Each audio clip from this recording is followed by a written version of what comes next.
Lo que quisiera presentar y conversar con ustedes el día de hoy, básicamente tiene que ver con una narrativa sobre lo que son algunas experiencias recientes que visibilizan a las y los jóvenes para posteriormente colocar el tema de las violencias que les afectan, que nos afectan, eh, los temas de biocultura y biopolítica, feminicidio y juvenicidio, y concluir con lo que sería el otro gran eje de la conversación de este día, que tiene que ver con la precarización de la vida. Dicho esto, entonces, creo que durante los últimos años, hemos presenciado una muy fuerte visibilidad de jóvenes como parte de las experiencias colectivas, como parte de las resistencias sociales, como parte de los movimientos colectivos, identitarios,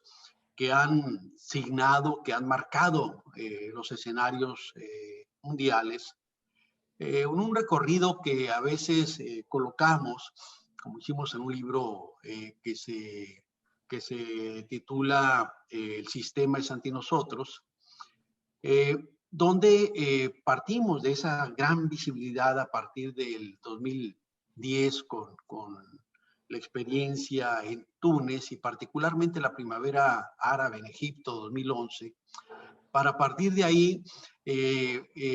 observar una muy clara presencia juvenil en muchos de los espacios públicos donde las y los jóvenes forman parte central de esas grandes, no solo revueltas, sino construcción de sentidos para imaginar proyectos alternativos de vida y de mundo. Ahí pudimos presenciar al 15M español, un movimiento que efectivamente tenía de manera muy clara su objetivo en contra de la desigualdad social, con consignas tales como: si no nos dejan soñar, no les dejaremos dormir. Un movimiento que de manera muy clara logró convocar a sectores muy amplios, pero que se hacía visible la presencia juvenil y lo que sería la incorporación de nuevos dispositivos que van a ir formando parte de las nuevas experiencias expresivas de las y los jóvenes, sobre todo a partir de las redes sociales y otros elementos que se volvieron mucho más conspicuos a partir del movimiento Occupy Nueva York, donde efectivamente esta identificación del 1% que acapara más de la mitad de la riqueza del planeta se convirtió en la metáfora de la desigualdad social, colocada como eje de la resistencia social juvenil construida desde Occupy Nueva York, en el cual efectivamente pudimos observar nuevamente el entramado de las redes sociales, donde cuando uno iba a observar esta resistencia juvenil en Nueva York y de repente llegaba y no veías que existieran esas masas de jóvenes que un día antes habías visto en los periódicos, pues podías entrar en una suerte de desencanto y pensar que tal vez hubieses sido víctima de una broma,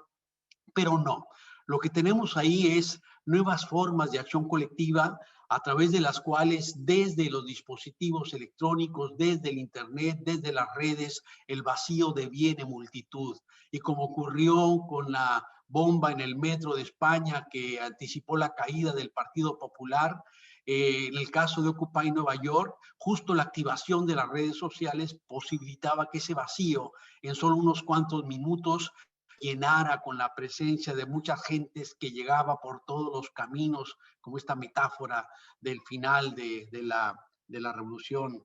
Francesa, y que desde todos los caminos efectivamente copaban los espacios. Los temas como el de los Dreamers, que también lograron derrotar al miedo y hacer pública esa presencia invisible, ese color de las sombras,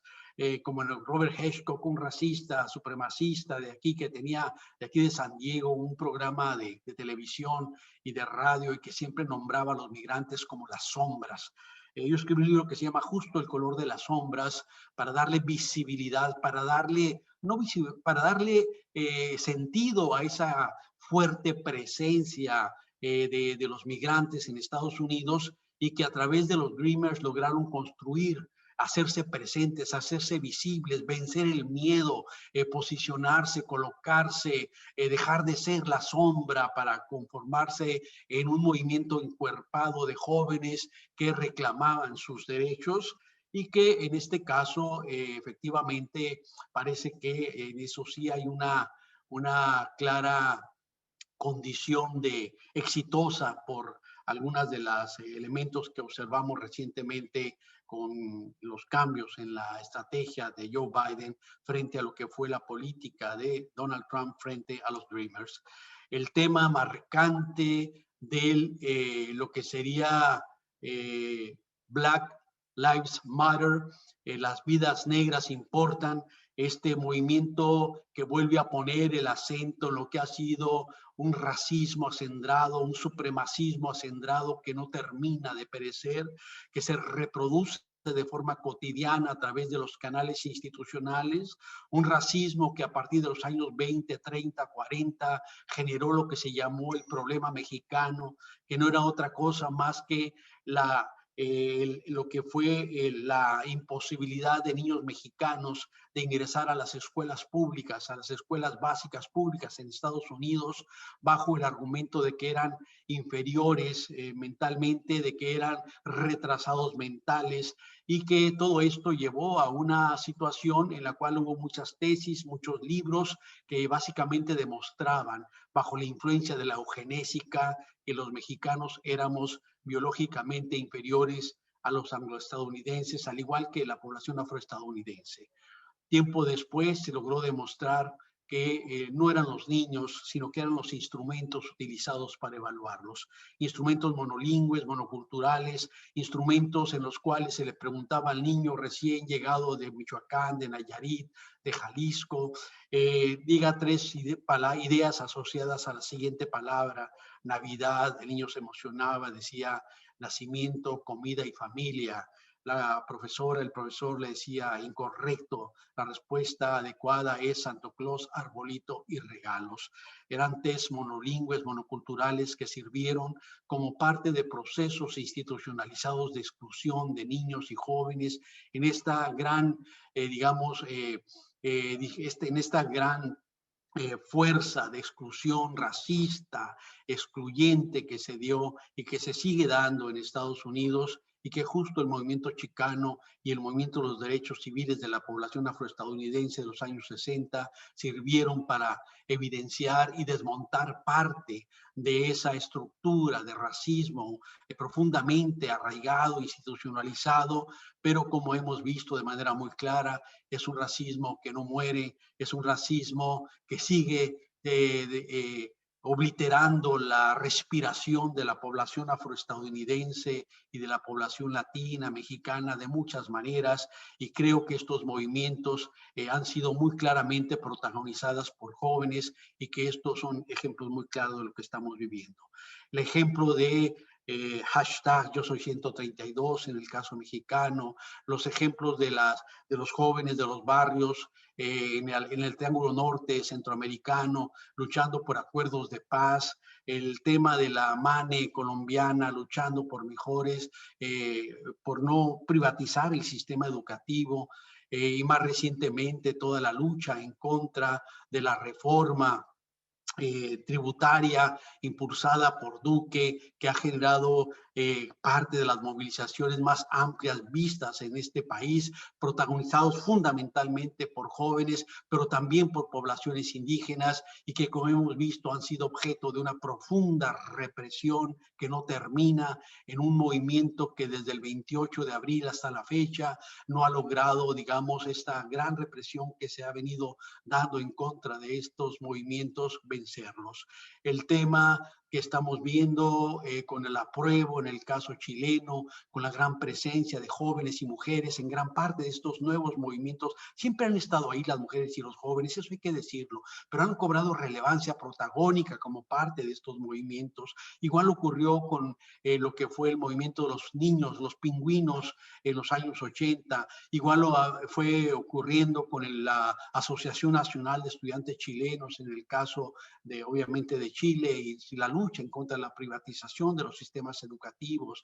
algo similar con las juventudes kirchneristas y su resistencia frente a los procesos de privatización de Macri y lo que siguió hasta el gobierno de Fernández, que ha puesto una nueva alternativa en el caso argentino. Igual ha ocurrido con estos movimientos tan relevantes de procesos de limpieza social vividos en Brasil, en los cuales los afrobrasileños mueren 2.5 veces más de lo que representan en términos poblacionales, en una situación que claramente alude a condiciones de limpieza social, una limpieza recreada, retratada en películas como Pichote hace ya varios años, en Máquinas de Fuego de Alba Salvar, este es un libro, en el libro de Sonir Ventura, sobre la división entre la rúa y la favela, en Ciudad de Partida, en temas que tienen que ver con lo que Cidade de Deus, la película, donde nos van retratando esta situación en la cual lo que está en el fondo es un movimiento que se ha vuelto muy visible en los últimos años, pero sobre todo también en los últimos meses, y que tiene que ver con los movimientos de la periferia brasileña en contra de esas ofensivas policiales, racistas, y otra vez en contra de una discriminación, en contra de una represión que viene cobrando, digamos, siendo sistemática, y que vemos que en América Latina, desde las favelas, desde las rúas, se construyen escenarios protagonizados por jóvenes que tienen esta gran participación dentro de lo que serían las formas de resistencia. Lo que habría que añadir es que esta resistencia social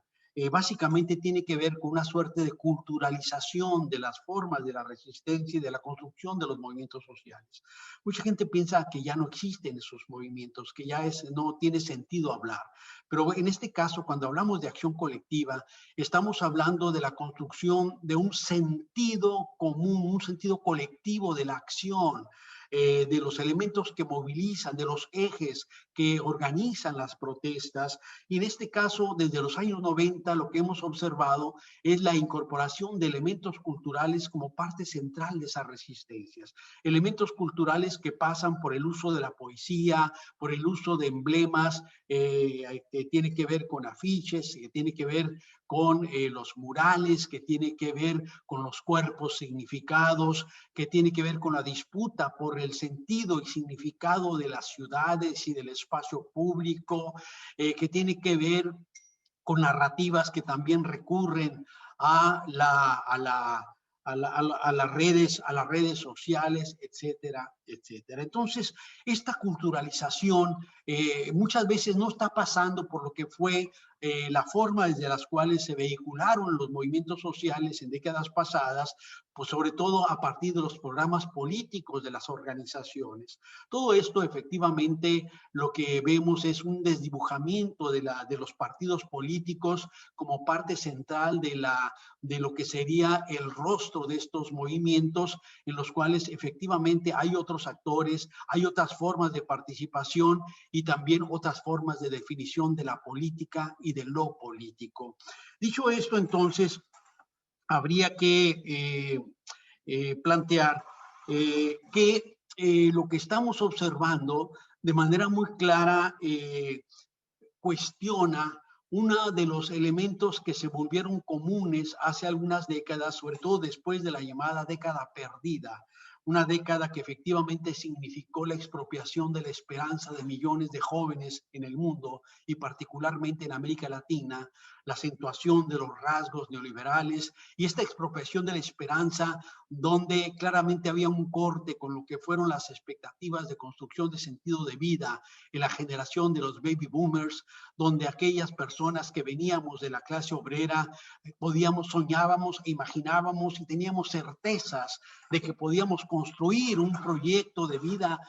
estudiando, etcétera, etcétera. Y toda esta dimensión se fue desdibujando en esta llamada década perdida, donde de repente los jóvenes observan el desdibujamiento de la educación como un recurso centero de movilidad social, la precarización del empleo, lo que fue el desmantelamiento de los sistemas asistenciales, también el desmantelamiento de muchas de las conquistas logradas por los movimientos obreros a lo largo de parte del siglo XIX y el siglo XX. Todo esto entonces llevó a que mucha gente hablara de las y los jóvenes como la cultura de la hueva. Los jóvenes nada les importa, son apáticos, indolentes, todo les da hueva. En realidad ellos no se interesan por nada. Todo esto que se convirtió en una certeza de los adultos, donde efectivamente construyeron una lógica de lo juvenil desde la dimensión de la indolencia. Sin embargo, lo que pudimos observar cuando hicimos las encuestas nacionales de la juventud 2000-2005 es que no existía tal cultura de la hueva, que los jóvenes eran sumamente motivados para participar en temas que tenían que ver con los temas de derechos humanos, con los temas de género, con temas ecológicos, con asuntos indígenas, y estaba, digamos, el tema del zapatismo,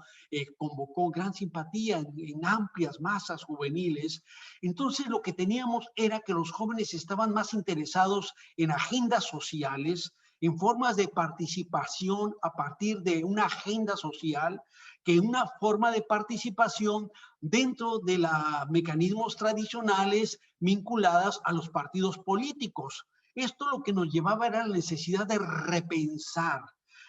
a la política organizada, pensada, construida desde la lógica de sistemas Estado y sistemas de partidos por otras lógicas de la política y de lo político construido desde agendas sociales que inciden de manera muy clara en los entramados de la política, de lo político, del poder, pero también de lo que serían motivaciones muy claras, muy vinculadas a elementos que movilizan, que mueven, que conmueven, que generan digamos, la sensibilidad, el agravio de las y los jóvenes. Todo esto entonces que empezamos a ver nos obligaba a repensar la política. Y creo que esto es urgente, porque si nosotros observamos los resultados de la encuesta nacional de la juventud, observamos varios elementos que me parece que debemos de pensar. El primero de ellos es que ante los ojos de las y los jóvenes mexicanos, no tenía credibilidad la clase política. Estaban en un nivel muy bajo de credibilidad. Tampoco creían en los sistemas de procuración de justicia. Un asunto que realmente conmueve es que ante los ojos de gran parte de la mayoría de estos jóvenes no había diferencia cualitativa entre ser policía judicial o narcotraficante. Y creo que tenían mucha razón en muchos de estos elementos si nosotros observamos las historias que surgen de los barrios contadas por los propios jóvenes. Entonces, si nosotros tenemos estos elementos contados por ellos frente al quebranto de actores centrales de la construcción de la narrativa política desde la lógica de la modernidad,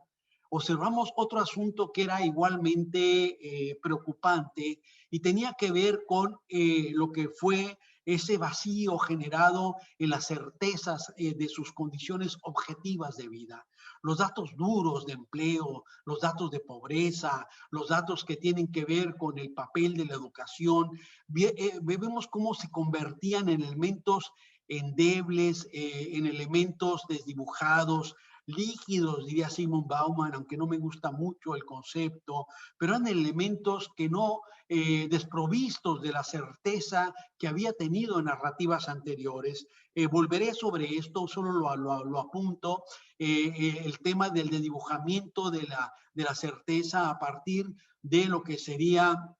la obliteración de las condiciones objetivas de vida como elementos sólidos para la construcción, para la edificación de proyectos viables, vivibles de vida, en el caso de las y los jóvenes. Pero el tercer elemento preocupante tiene que ver con el quebranto, tiene que ver con lo que sería la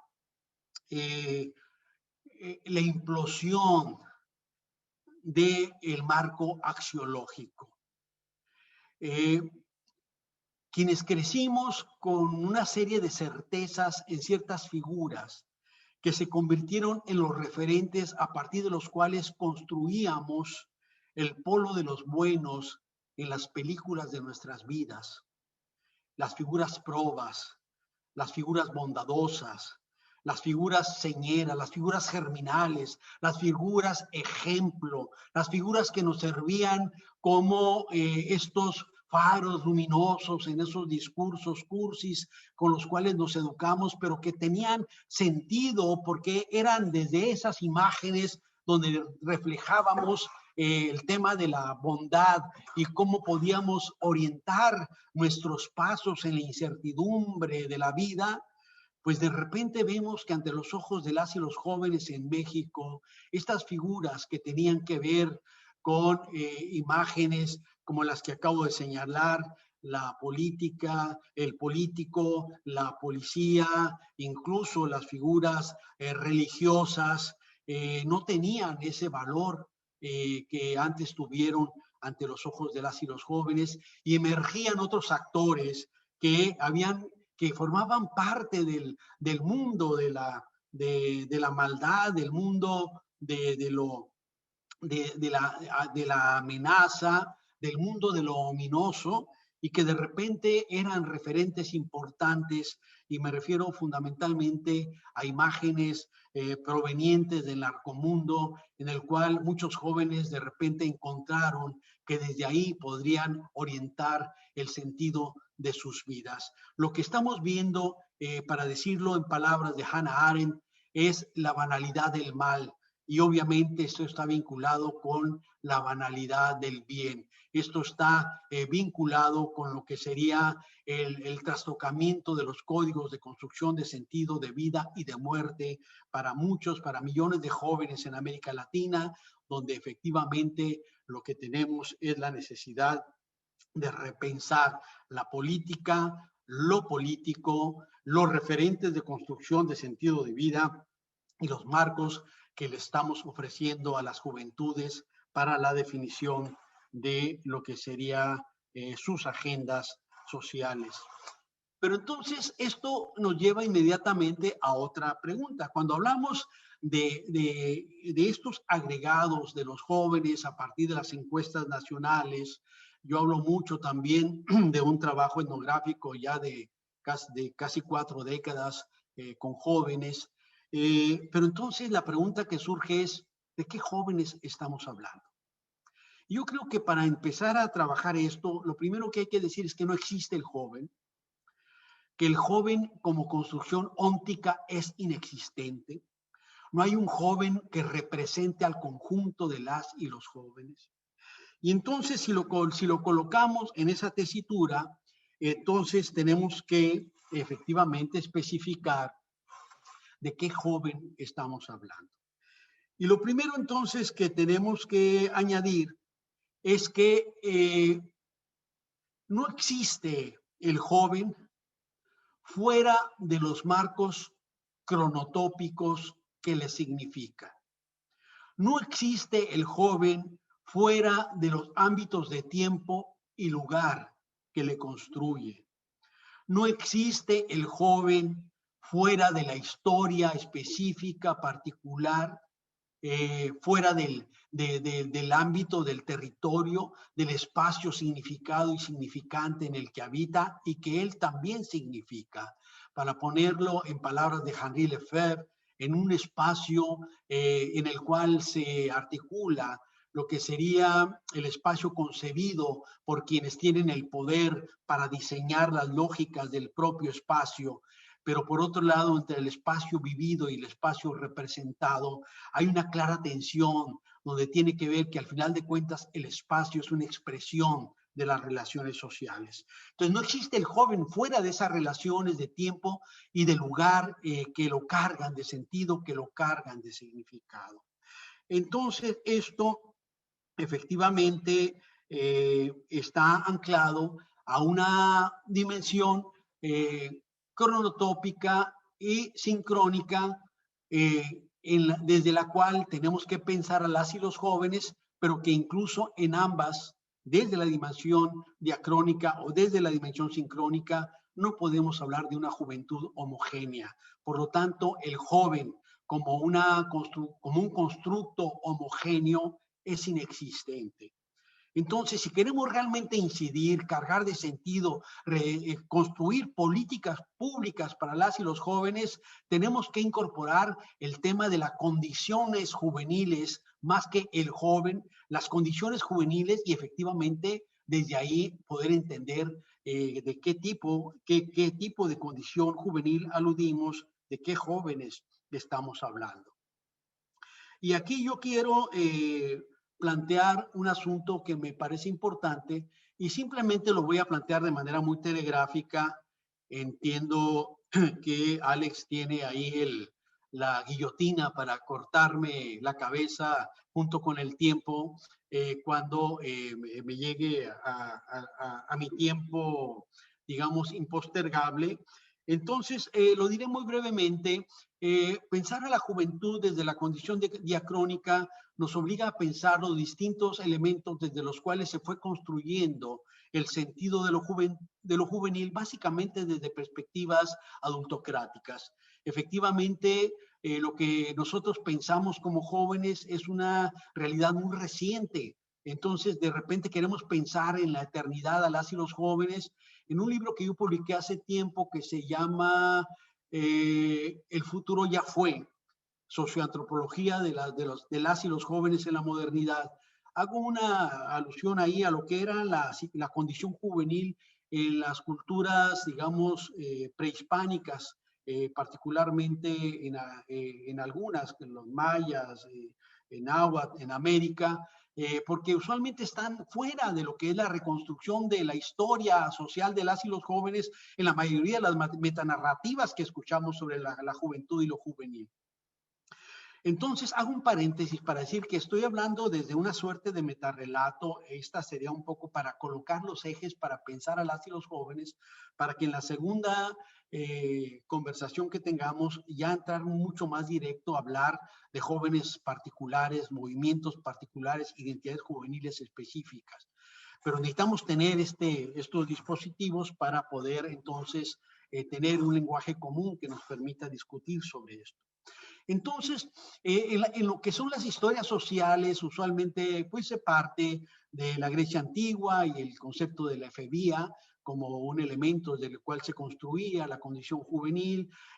Aludimos a veces y recuperamos estas ideas de Platón, recuperando a Sócrates cuando decía los jóvenes son un tropel de tiranos furiosos, era la ponderación de esta condición safia, de esta condición soez, un poco ruda, poco trabajada de las y los jóvenes, y esa es la última narrativa en la cual efectivamente lo viejo tiene preponderancia sobre lo nuevo. Después, toda la narrativa de la modernidad, lo que vamos a ver es lo nuevo como un elemento superior a lo viejo, y vamos a ver esta idea de lo nuevo, lo novísimo, lo novicísimo, donde el hecho de lo nuevo por ser nuevo parecería ser mejor o superior a lo anterior. En este caso, obviamente la mayoría de las y los jóvenes quedaban fuera del concepto de lo juvenil, y entonces después tenemos un elemento donde la transición, la lógica transitiva que sigue preponderando en muchas construcciones, el paso de la niñez a la adultez,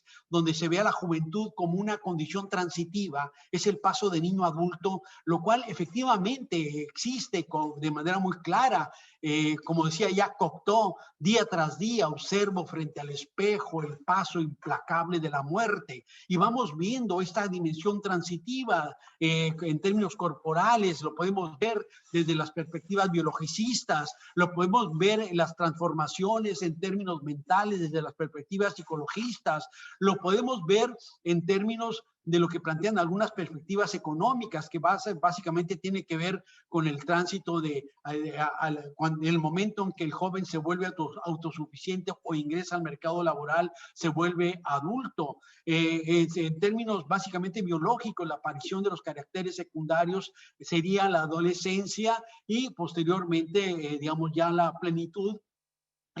Cuando salen los pelos en la lengua, dirían los chavos banda, ya llegamos a la adultez. Entonces, lo que tenemos ahí es una condición donde la dimensión transitiva efectivamente es un elemento inherente a esta dimensión biológica, psicológica, pero no nos sirve para entender los procesos que definen la condición juvenil. Pensar a los jóvenes solo desde la condición transitiva no nos ayuda a entender las marcas fundamentales de vida que quedan desde lo que son los procesos, las experiencias que viven los propios jóvenes y que les van a significar para siempre en muchas ocasiones. Entonces es muy importante tener esto y efectivamente después lo que vamos a ver es esa dimensión de la construcción de lo juvenil a partir de elementos transitivos como lo que fue el paso de la niñez a la adultez, a partir de las armas, a partir de la guerra a lo largo de la Edad Media,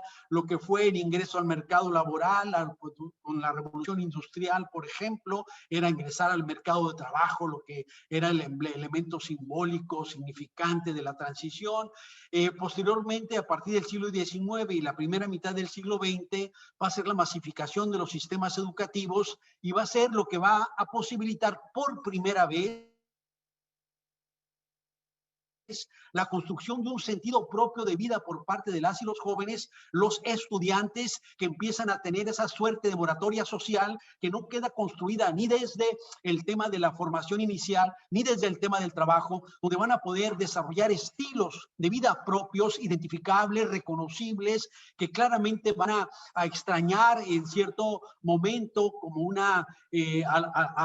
los adultos, y entonces vemos que efectivamente la idea de las y los jóvenes tal como las conocemos en la actualidad básicamente es una construcción del siglo XX y está anclado a varios fenómenos que desarrollo muy rápidamente. Uno de ellos tiene que ver la transformación sociodemográfica, el gran paso de lo que fueron poblaciones rurales a poblaciones urbanas, una situación que efectivamente se da ya en los años 60. Vemos de manera muy clara lo que sería ese tránsito de la población rural a urbana, una población que efectivamente trastoca muchos de los elementos desde los cuales se construyó el sentido de lo juvenil, pero el mismo sentido de lo que eran nuestros rasgos identitarios. En 1901, Julio Guerrero publica La génesis del crimen en México, donde él básicamente pensaba en esas masas campesinas expulsadas del campo, y muchas de ellas en lo que eran ya de lo que anticipaba y los prolegómenos de la Revolución Mexicana, pero efectivamente no veía a jóvenes en todos los casos. Jóvenes eran solo los de clase media alta, los jóvenes pobres eran delincuentes, eran pandilleros, eran esquineros, eran los pelados que analiza Samuel Ramos en El perfil del hombre y la cultura en México, 1934. Y pelado efectivamente te quería decir que tenían el alma al desnudo, pero que pelado quería decir que también tenían el cuerpo al desnudo, tenían los pantalones rotos, la ropa rota, eran los homeless de la época, y que efectivamente sirve como metáfora Samuel Ramos para pensar al mexicano, metáfora que van a recuperar Jorge Cuesta, pero sobre todo Octavio Paz en El laberinto de la soledad, para seguir pensando desde una condición óntica al mexicano, desde esta dimensión del sentimiento de inferioridad, donde recupera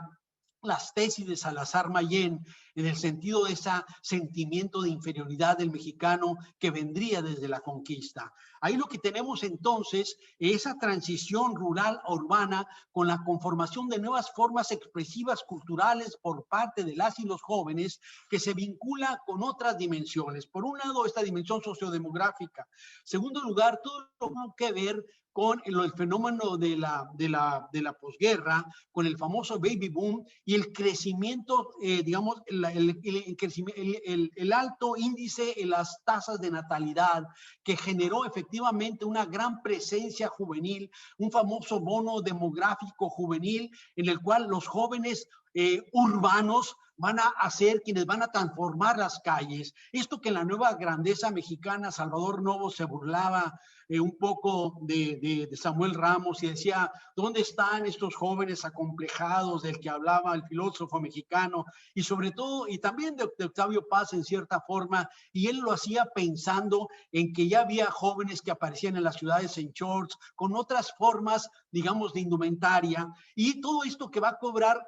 forma también en un tercer eje que tiene que ver con la conectividad de los procesos que se están viviendo en nuestro país con los que se están viviendo en otras partes del mundo. El tema de la contracultura en el mundo a partir de los movimientos de resistencia a la guerra, los movimientos pacifistas, los movimientos de los derechos civiles de la población afroestadounidense, el movimiento chicano, los movimientos que se están dando en contra de los gobiernos represivos, el Mayo francés, la Primavera de Praga, el 68 mexicano, movimientos que trastocaron de manera muy clara y que rompieron una lógica en la cual prevalecía una expresión sumamente autoritaria, represiva por parte de gobiernos anquilosados como el que teníamos con el de Díaz Ordaz en el caso mexicano, que no fue capaz de comprender lo que eran estos aires contraculturales, estos aires de expresivos de las y los jóvenes que se vinculaban con lo que estaba ocurriendo con otras partes del mundo y que todos ustedes sabemos, terminó en un terrible baño de sangre en el 2 de octubre de 1968, en el 10 de junio de 1971,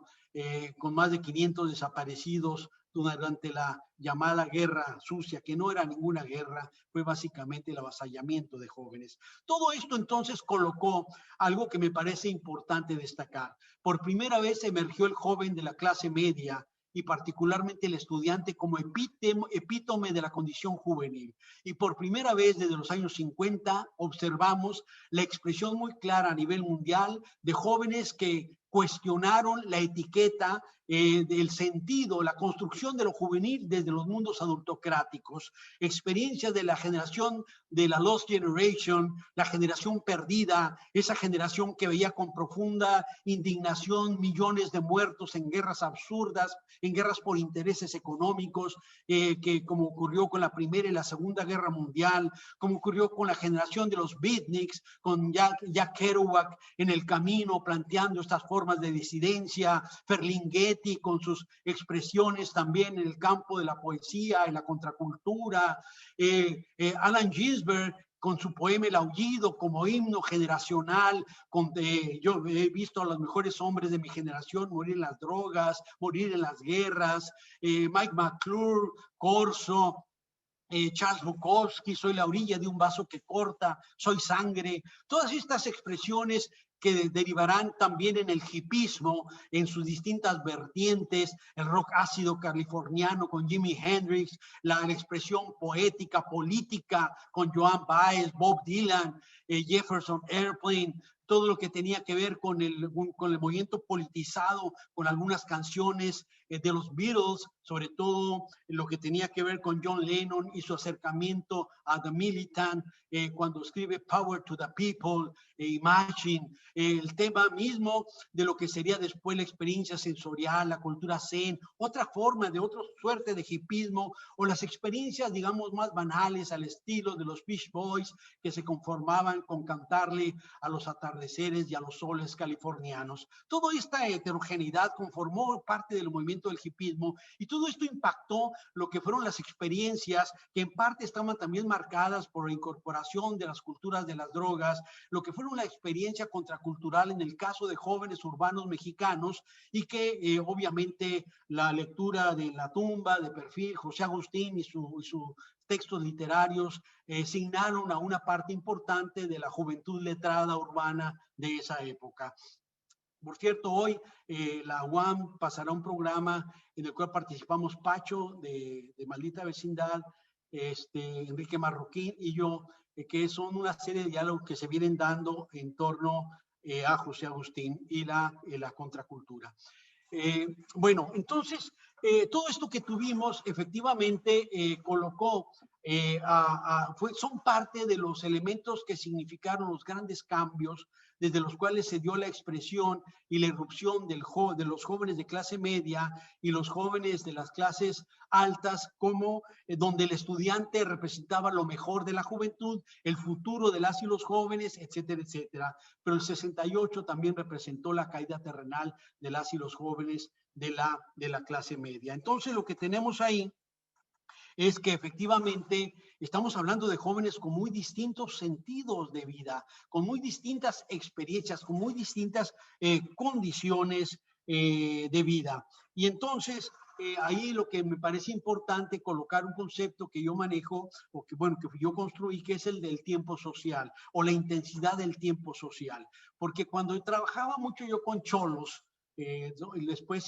hablaremos en la segunda parte de qué son los cholos, pero básicamente eran jóvenes de los sectores populares, jóvenes pandillas, digamos, como algunos los conocen, jóvenes organizados en barrios, pero ellos tenían un discurso muy claro de guacha, ya estoy betarro, ya tengo 17 años, ya estoy ruco, ya estoy viejo. Entonces, de repente,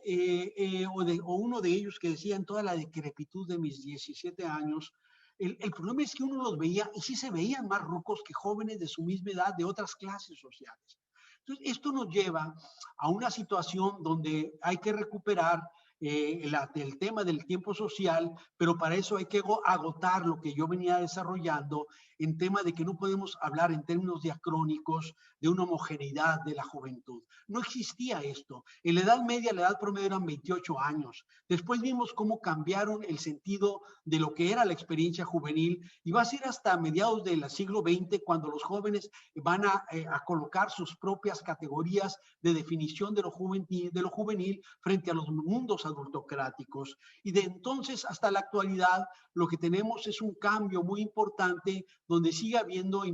fuertes diferencias en lo que fue esa historia social de las juventudes. Pero tampoco podemos pensar una homogeneidad en términos sincrónicos. Yo siempre he insistido en que si nosotros vemos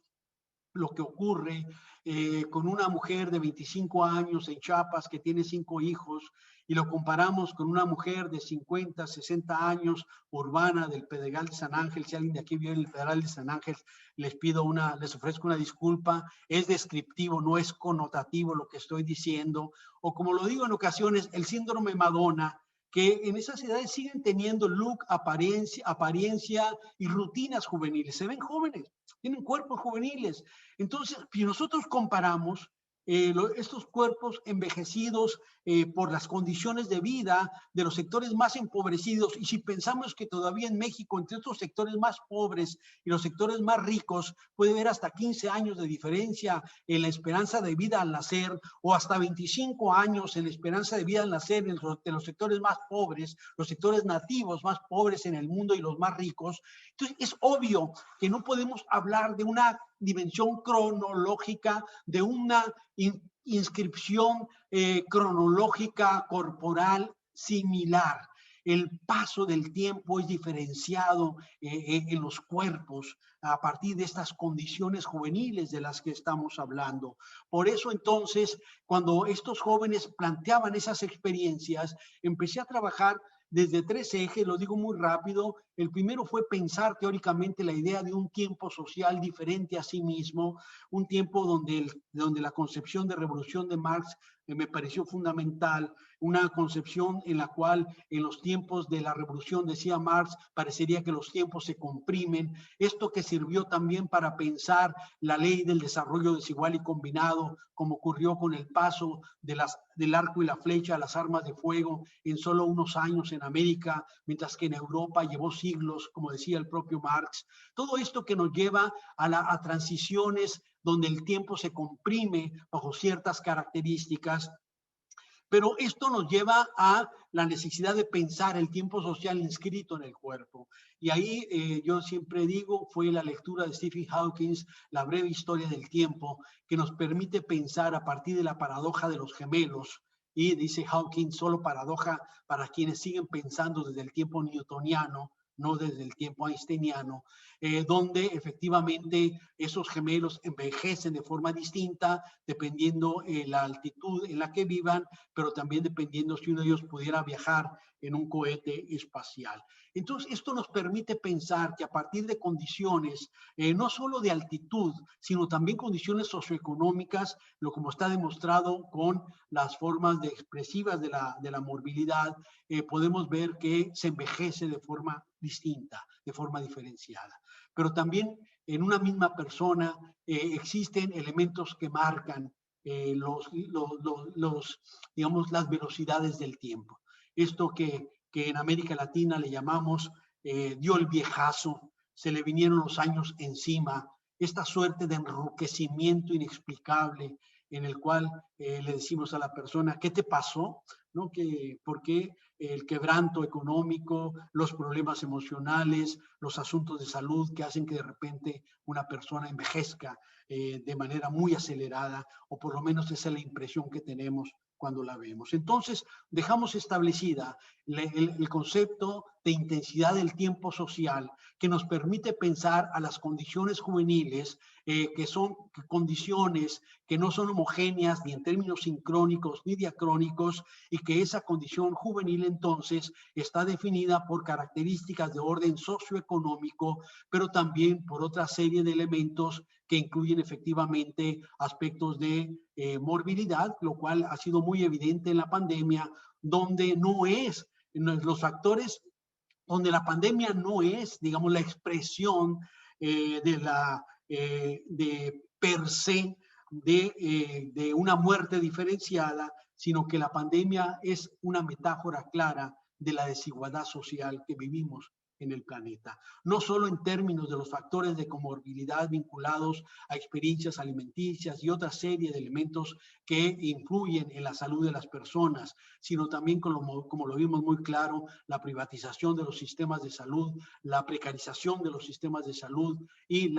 el acaparamiento de las vacunas por unos cuantos países, que efectivamente nos lleva a algo que veremos después, cómo vivimos esa metáfora donde hay ciertos actores que tienen la capacidad de decidir quién merece vivir y quién debe morir. Todo esto entonces nos lleva a que pensar las condiciones, digamos, juveniles están inscritas por lo menos en tres grandes elementos que quiero señalar. Por un lado, condiciones objetivas de vida. Y parte de estas condiciones objetivas de vida, obviamente, lo que nos hacen es colocar el marco para pensar las grandes diferencias que establecen las condiciones de esa rutinas juveniles. Uno, obviamente, tiene que ver con los niveles de la profunda desigualdad social que vivimos en América Latina, el acaparamiento de los recursos, lo que ha sido el incremento de la desigualdad durante las últimas décadas y desde el inicio del neoliberalismo en los años 80, la concentración de esa riqueza en unas cuantas manos, el incremento de la pobreza que llega hasta cerca del 80% en algunos de nuestros países,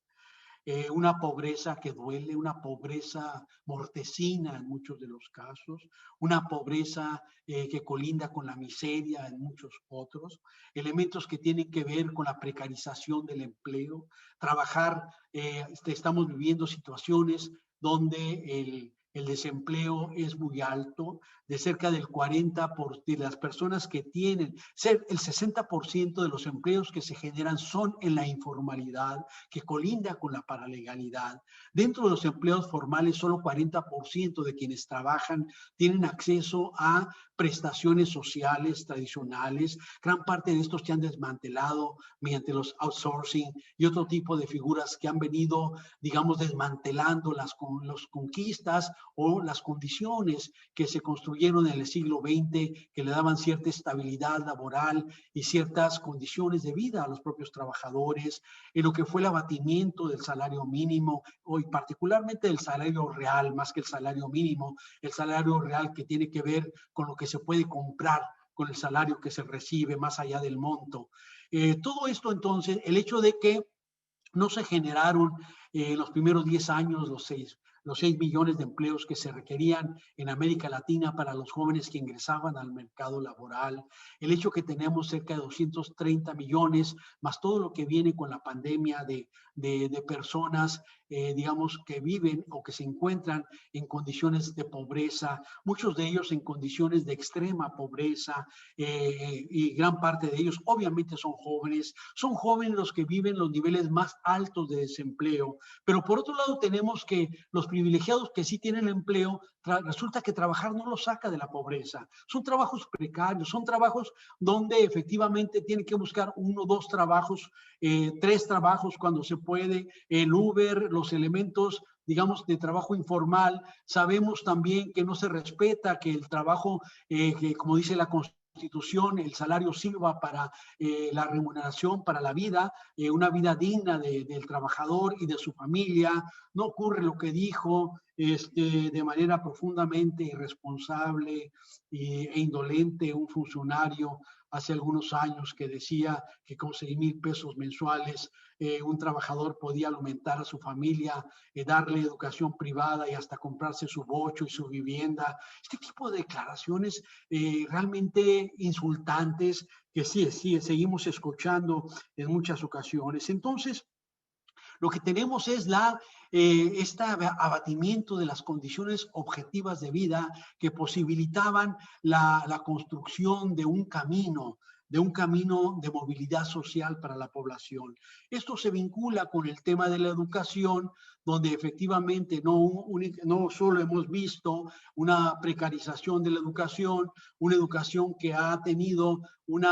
un envilecimiento a partir de toda esta discusión de educación por competencias, mecanismos estandarizados que poco tienen que ver con las propias necesidades del proceso educativo. No se piensa para nada en Pablo Freire y la educación bancaria, o elementos que tienen que ver con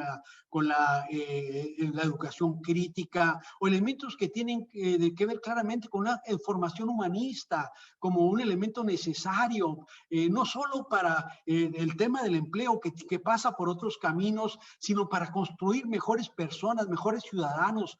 Todo esto que tiene que ver con la discusión que tenemos que construir en torno a el proceso educativo, pues resulta que ya en la preparatoria la mitad de los niños que iniciaron una educación básica estarán fuera del sistema educativo, que los persistentes que terminaron una carrera universitaria, la mayoría no va a trabajar en lo que estudiaron. Y esto, si hay jóvenes aquí escuchando, no es para desanimarlos, al contrario, es para estudiar con mayor ánimo y para justamente transformar las currículas, transformar el sistema educativo, transformar los canales de articulación entre la educación, el empleo y efectivamente transformar los marcos desde los cuales se articula la condición juvenil con estos dispositivos tradicionales que le sirvieron como formas para la movilidad social. Me refiero a educación, empleo, pero también otros canales que veremos en un momento. Entonces, justo con el tema de las condiciones, digamos, socioeducativas de las que señalaba, pero también de condiciones sociales, que se vinculan a estos elementos objetivos de vida en los cuales está el desplazamiento como opción disponible para millones de personas en América Latina. México estuvo expulsando cerca de cerca de 500,000 de personas cada año que se tenían que ir porque no encontraban aquí efectivamente esas condiciones para construir sus proyectos de vida. 500,000 que cada año se fueron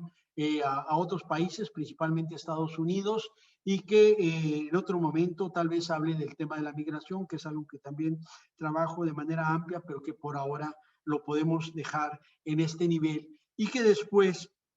se vinculó con el otro gran eje que vamos a desarrollar, y es el eje de la violencia, de las violencias. Violencias en la cual nos fuimos sintiendo atrapados, violencias estructurales, digamos, violencias que se reproducen a partir de estructuras estructurantes, a partir de instituciones instituyentes, estructuras que ya están ahí como plataformas estructuradas, plataformas que muchas veces naturalizamos, violencias que parecería que no les damos mayor importancia, como ver que se maltrate a los pueblos originales bajo un marco de racismo que parece que ya tenemos interiorizado, un racismo que hacía que mucha gente viera como natural que en Chiapas las poblaciones originales se tuvieran que quitar de la banqueta cuando venía un blanco o cuando venía un auténtico coleto, elementos que todavía se observan en muchos lugares en estas formas de violencia racista naturalizada. Creo que parte de lo que vivimos a partir de 94 es como una suerte de espejo que nos muestra lo que sería un cielo envilecido, donde el racismo sigue siendo un elemento central de una violencia cotidiana reproducida de muchas maneras a través de las propias instituciones. Es realmente inadmisible que el titular del Instituto Nacional Electoral, Lorenzo Córdoba, haga mofa de la forma como hablan los indígenas y se burle comparándolos como el toro del llanero solitario, esta, digamos, narrativa del cómic racista con la cual muchos crecimos y muchos leímos de niños, pero que aprendimos que esto realmente había que cuestionar desde otra suerte de narrativas. Creo que esto es inadmisible, pero sí nos habla de hasta dónde penetra el racismo, muchas de las perspectivas de estas figuras de los que ella hablaba que están en el supuesto polo de los buenos y que deberían ser referencias desde las cuales tener posicionamientos, digamos, antisexistas, posicionamientos no homofóbicos, posicionamientos no transfóbicos, posicionamientos no racistas, posicionamientos no gerontocráticos, posicionamientos que, digamos, a favor de otro tipo de perspectivas incluyentes. Entonces, ok, gracias. En estos 30 minutos, lo que quiero decir es que las violencias finalmente aluden a este uso de fuerza con afanes de dominación, de control, con afanes de sometimiento, con afanes de doblegar la voluntad de otra persona. Y efectivamente muchas de ellas son violencias objetivas, son violencias estructuradas, son violencias que, decía yo, están ahí y se reproducen desde las propias instituciones. Pero en otro caso hablamos de violencias instituyentes o violencias estructurantes. Son violencias que, como ocurrió con la supuesta guerra contra las drogas de Felipe de Jesús del Sagrado Corazón Calderón Hinojosa, se colocaron a partir de una supuesta guerra contra un narcotráfico que goza de cabal salud y que nunca tuvo como objetivo combatir al narcotráfico a través de lo que fue un marco prohibicionista de manera absolutamente irresponsable, que lo que generó fue un baño de sangre en el cual con más de cerca de 260,000 personas asesinadas, la mayoría de ellas personas jóvenes, en un ámbito claramente que devino una condición de sitio a nuestros espacios de libertad, a los espacios de libertad de la sociedad civil, a los espacios de libertad de las personas que nos vimos expropiadas de nuestro espacio público, de nuestras ciudades, mientras que el narcotráfico efectivamente no solo gozó de cabal salud, sino de una profunda complicidad con instancias gubernamentales, como lo muestra claramente algo que hemos señalado desde hace mucho tiempo y que se ha hecho visible en la figura y en el juicio que se sigue a uno de los personajes que fue central en la supuesta lucha contra el crimen organizado durante este periodo de Felipe Calderón. Entonces, lo que quiero decir es que de repente nos vimos impactados frente a estas escenas dantescas de cabezas rodantes, de cuerpos colgantes, de cateos domiciliarios, de retenes policiales, de retenes militares, de lo que fue estos cuerpos amontonados, el suplicio público que retornó más allá de lo que pensaba Michel Foucault en Vigilar y Castigar, cuando pensaba que con el suplicio de Demiens, este suplicio público de este hombre escarnizado, descuartizado, el suplicio, digamos, se había ido hacia el disciplinamiento en los ámbitos privados. Empezamos a ver cuerpos amontonados, descuartizados, empozolados en su doble sentido, cuerpos disueltos en ácido y cuerpos descuartizados, colocados en tinas con los aditamentos del pozole, donde hasta arriba estaba la cabeza de la persona para que fuera reconocida con todo el mensaje inscrito, las mantas, etcétera. Estos elementos que de repente nos vimos atrapados en algo que no deberíamos de haber vivido y que nos llevó a un miedo derivativo, como hablaba Zygmunt Bauman, el miedo derivativo que tiene dos componentes. El primero es que nos sentimos imputados en el miedo. Ya no es este miedo que existía en los sectores populares, pero parecía no importarle a nadie, en este asesinato sistemático de jóvenes en los barrios, en las colonias que se venía dando. Va a ser hasta 2008, 2010, cuando la muerte llega a las zonas, digamos, a las zonas de los sectores medios y altos, cuando de repente la sociedad se escandaliza, cuando de repente las clases medias se sienten imputadas en la posibilidad de ser víctimas de los actos delictivos, a través del secuestro, a través del levantón, a través del asesinato. Entonces, de repente, la sociedad cobró ese miedo derivativo, que es el miedo de saberse implicado en la posibilidad de ser atacado, pero también el segundo componente es saberse indefenso, vulnerable frente a esos grupos armados con armas automáticas, frente a uno que uno sabe que muy poco podrá hacer si se ve topado o enfrentado o abatido por ellos. Este miedo derivativo que implica también formas de elementos de crueldad que escapan a la lógica de la violencia construida desde el poder contra poder, desde el que habla Maurice Goldman. Estos elementos de lo ominoso, ese miedo donde lo cotidiano se vuelve aterrador, este miedo donde la colonia, el barrio, la gente que veíamos circular, de repente nos da miedo, nos atrincheramos, ponemos vallas en nuestras casas, queremos sitiar todo, sitiarnos a nosotros mismos, cercarnos, nos vamos construyendo jaulas más fuertes que las de hierro de Weber, y de repente vemos que lo cotidiano se vuelve ominoso. Esta figura de Sigmund Freud, para entender cuando se va a volver aterrador nuestros propios hijos, nuestros vecinos, porque se le olvida a la gente que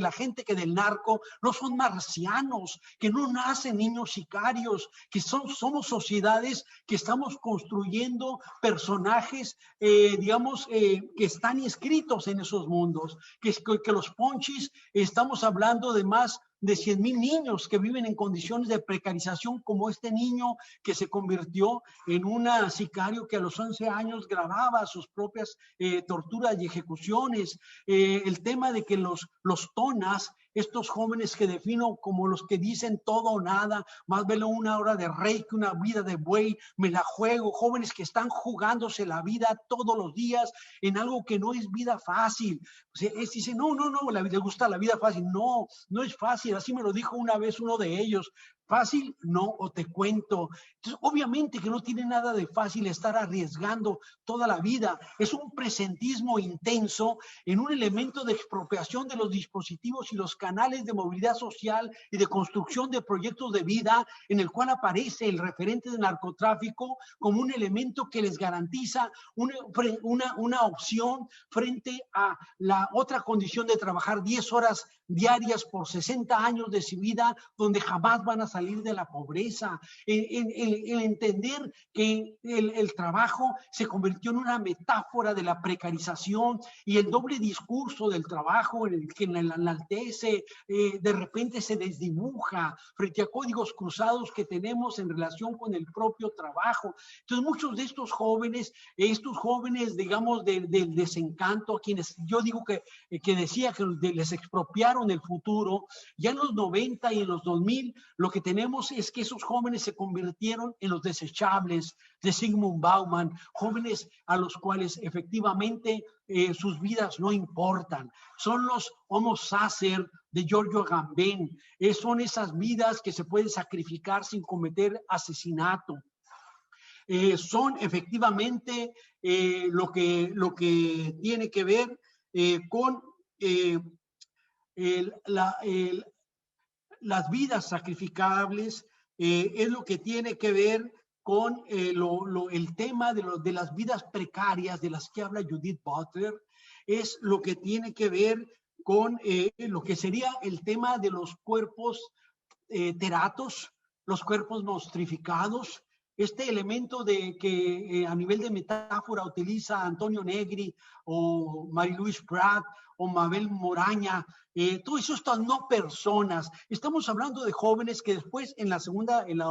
conferencia hablaremos de quiénes son estos jóvenes de los que ya decía, de las favelas, los mareros, los jóvenes de las pandillas, los jóvenes sacrificables, estos pobres extremos cuyas vidas no importan. Entonces, lo que tenemos ahí de manera muy clara es un elemento en el cual, si estas vidas no importan, hay una articulación entre las lógicas de la violencia y la muerte, en la cual efectivamente, si entendemos por cultura al conjunto de procesos y dispositivos que participan en la construcción de sentido de la vida, vemos que cómo emerge la narcocultura como el conjunto de procesos y dispositivos que participan en la construcción de sentido de vida y de muerte de millones de jóvenes que de repente encuentran en estos entramados del narcomundo la posibilidad de obtener los satisfactores que una sociedad del consumo que los bombardea todos los días, al mismo tiempo que los expropia de las condiciones para acceder a esas formas de consumo, cuando el tener es lo que es la lógica de sentido en la sociedad que vivimos, pero que entonces estos jóvenes desprovistos de esas condiciones del tener construye desde estos otros referentes la posibilidad de imaginar que pueden acceder a ellos, porque la gran mayoría de los millones de personas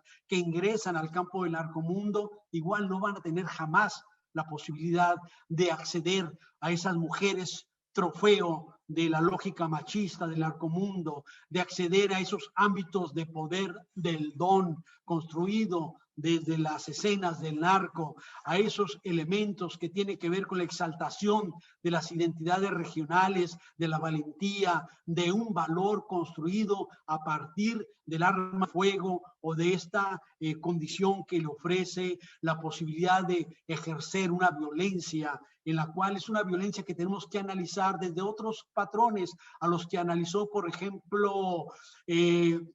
Walter Benjamin, o el que analizó la propia Hannah Arendt, donde está pensada la violencia justo desde la lógica poder contra poder y particularmente desde una lógica de Estado como el detentador del uso legítimo de la violencia. Estamos trabajando desde elementos de la paralegalidad, donde también tenemos que hablar del significado de formas de violencia que no están construidas desde esos parámetros del poder contra poder, desde el cual se definía el pensamiento de muchos de estos autores, y tenemos entonces que pensar que estas formas de poder contra poder están construidos desde lo que serían los parámetros de la precarización de la vida en múltiples niveles, y es esta precarización de la vida la que nos interesa.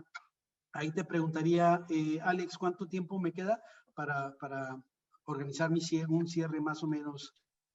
Todavía tenemos 20 minutos, doctor.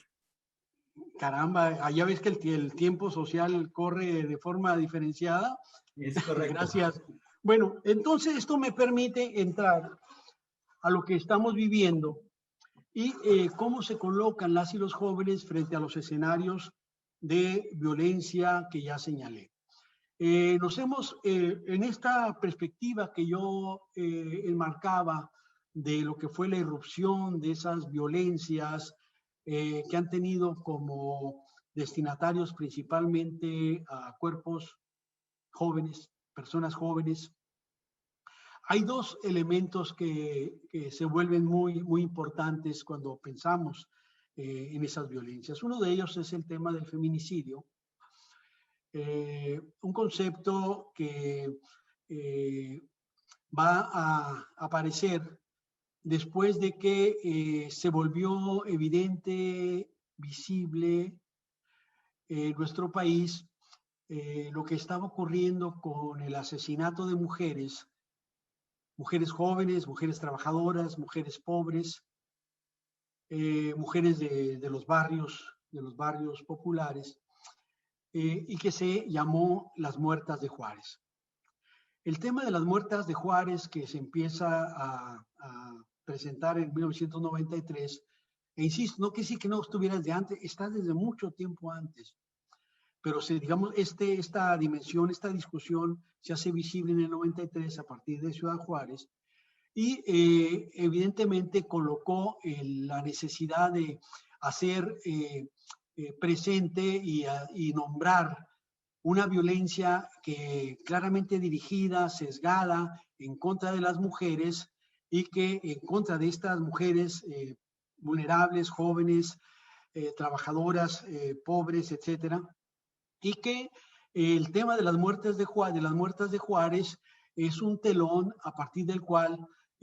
tenía un problema, efectivamente, este concepto que surgía y buscaba la condolencia, la indignación, el agravio, la necesidad de que despertar la acción política para evitar que se siguiera matando a estas mujeres, llamado que muchas veces, digamos, tuvo como eco, o, bueno, no como eco, como elemento de respuesta, nuevamente la indolencia, nuevamente la banalidad, nuevamente la estulticia. Una estulticia que podemos resumir en dos personajes. Uno, la encargada para lo que fue organizar por parte del Estado la agenda en contra del asesinato de mujeres en Ciudad Juárez, quien después de confundir a Juana de Arco con Sor Juana Inés de la Cruz, dijo que el gran problema eran los padres y madres consentidoras que dejaban salir a sus hijas a deshoras y por eso las mataban. El segundo es, bueno, Vicente Fox, quien, cuestionado sobre lo que estaba ocurriendo, declaró desenfadado: no se vale seguir refriteando los mismos 300 o 400 casos como si fuera poca cosa.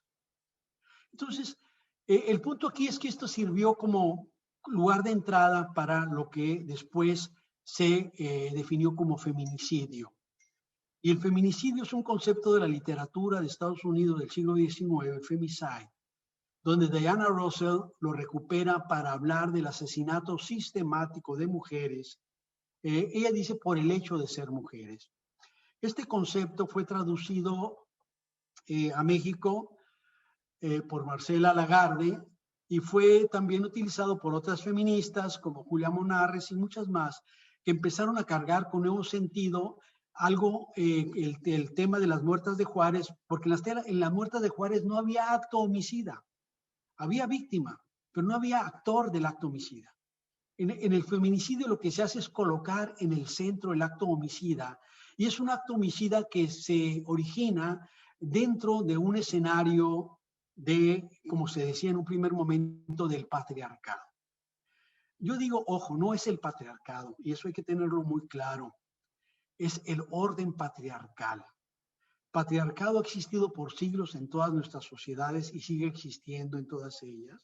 y hay que combatirlo, hay que luchar. Pero la forma particular de expresión del patriarcado en cada una de nuestras sociedades alude a un orden patriarcal particular específico.